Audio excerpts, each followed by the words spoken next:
कोल्हापूर शहरात पावसाची उघडझाप असली तरी पश्चिम घाटमाता आणि धरण क्षेत्रामध्ये मुसळधार असा पाऊस पडतोय। परिणामी राधानगरी धरणाचे 2 संचलित दरवाजे उघडल्यामुळे पंचगंगा आणि भोगावती नदीच्या पाणी पातळीत वाढ होताना आपल्याला पाहायला मिळते। सध्या पंचगंगेची पाणी पातळी ही 32 फुटांच्या वरती वाहताना आपल्याला दिसून येते। दुसरीकडे पाहिलं तर राधानगरी धरणासह दूधगंगा असेल, वारणा असेल, कोयना असेल, या धरणातून देखील आता विसर्ग जो आहे तो सुरू करण्यात आलेला आहे। त्यामुळे पर्यायानं अलमट्टी धरणात देखील 1,13,000 क्युसेक पाण्याची आवक त्या ठिकाणी होते।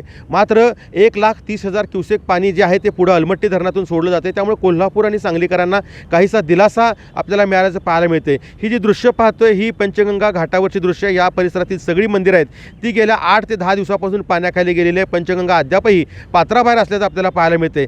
त्यामुळे एकूणच जर परिस्थिती पाहिली तर कोल्हापूर आणि सांगलीची परिस्थिती नियंत्रणात आहे आणि कोणतीही पूर्व परिस्थिती निर्माण होऊ नये म्हणून सांगली आणि कोल्हापूरचं जे प्रशासन आहे ते या ठिकाणी काम करताना आपल्याला पाहायला मिळते। सतेज औंधकर, लोकशाही मराठी, कोल्हापूर।